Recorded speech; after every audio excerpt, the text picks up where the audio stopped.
All right, guys, I am in California right now. I'm going to be going to downtown Disney, give you guys a little bit of a view of what the Lego store looks like down here.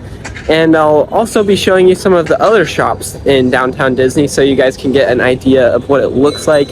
And maybe I might get a lightsaber. I'm still trying to convince my wife, but we'll see. I'm gonna do some voiceover for some of the parts of this video just because it gets super loud in some of the areas. But here we've got Beignets Express. It's one of our favorite stops here in downtown Disney. They make beignets that are out of this world. All right, you always gotta shake the bag. Got our beignets in here. Utah, where's our beignets? I feel like I only get a beignet anytime I come to California. But these are phenomenal. Everybody knows the rule, one bite. Everybody knows the rule. Phenomenal. Here we've got the downtown Disney Lego store that has some awesome builds on the outside. Right here you've got Maleficent going against Prince Philip, such an amazing build. And one of my favorites outside of this building is the Toy Story scene that they've created out of Lego. Who doesn't love Buzz and Woody? One of the first things you'll see when you walk in this store is this giant pick-a-brick wall. It's so huge it goes all the way up to the ceiling. They've also got some giant builds on the inside with Aladdin and the Genie. I also love that they've got Peach Dragon in this section, and when you look at the other side, you'll see his giant tail going around the store. I love that Lego included this portrait of Disney right here. It just makes this location a little bit more unique since this is located near Disneyland. They also had some great display cases. We've got the Star Wars section right here, some F1 cars from the Speed Champion series, and right next to it you've got the famous GTR from Fast and Furious and this brand new Cobra that just recently dropped. They also had a display case for their Harry Potter fans, and honestly, I'm not a huge Harry Potter guy. I enjoy it, but I'm not gonna lie, I do love that brand new Diagon Alley that just recently came out. This location also had 3 display cases for the Mario theme. Out of all the sets I saw in the display case, I'd have to say Mario in his little cart is probably my favorite set.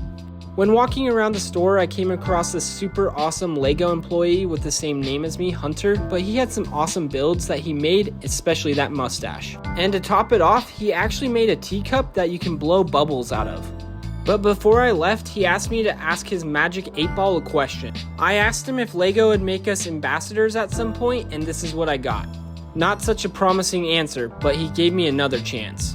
And again, I got the same answer, and so I asked again, and it said don't count on it. Hopefully this Magic 8-Ball's broken. After leaving the Lego store, I noticed these boards that said something bright and colorful is coming soon.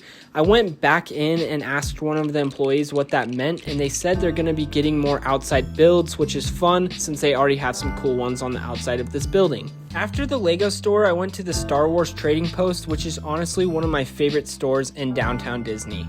If you're a huge Star Wars fan, this is the store for you. They had so many awesome things like all these awesome helmets. I even tried them on for the first time, and wow, do I look so awesome. Out of all of the masks I wore, my favorite one was the Darth Vader one, but still, I loved all of them. I also checked out some of the lightsaber hilts, which I was really eyeing the Kanan Jarrus one.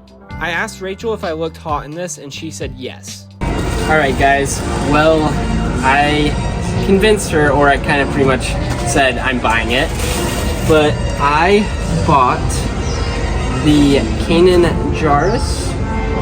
Well, I'll show it to you guys later, but I got the Kanan Jarrus lightsaber. Only was $180. I said that to Rachel and she said only, which, you know, I just spent $800 on a Lego AT-AT, so I think this is a pretty big savings, but I did end up getting the lightsaber, and I can't wait to get home and put the hilt or the blade in and show you guys what the Kanan Jarrus lightsaber will look like in my hands. We had such a fun time in downtown Disney, but before I let you guys go, I do want to give you guys a little bit more of an insight of what my trip looked like and some of the other fun highlights. The next day we went to a Padres game, which was so fun. Every time we go to a different city, we try to go to some type of sports event, and this time we chose a Padres game. This was my first time going. They won, and wow, it was so fun.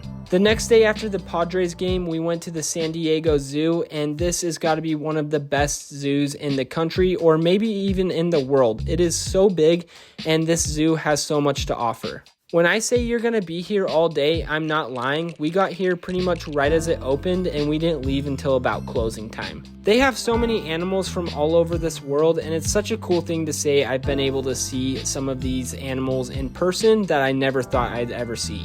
One of my favorite things LEGO's been doing lately is coming out with 3-in-1 sets that are animal themed. They've been able to make some of my favorite animals look cool in LEGO.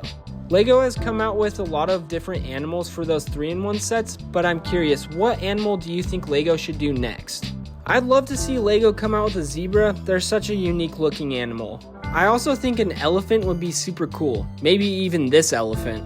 I definitely know my mother-in-law would love to see a capybara made out of LEGO. Here's a little bit more footage of what I was able to capture when I was at the San Diego Zoo.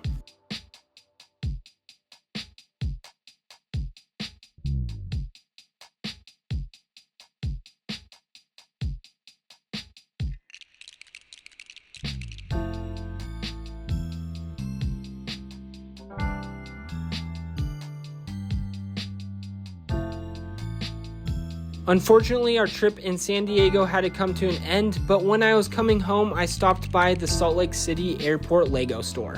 I was super stoked to get an up-close look at some of the new sets that just dropped on August 1st. I was really contemplating getting this new Decepticon. Next year, I'll be in Germany and I can't wait to check out the new Schwanstein Castle. After I see the new Schwanstein Castle in person, this will give me a good reason to buy this set. They also had the new One Piece sets that just dropped, and this is actually a series I want to get into. Not the live action, but the anime. Overall, this was the cherry on top to end my San Diego trip, and yes, I got the new Soundwave.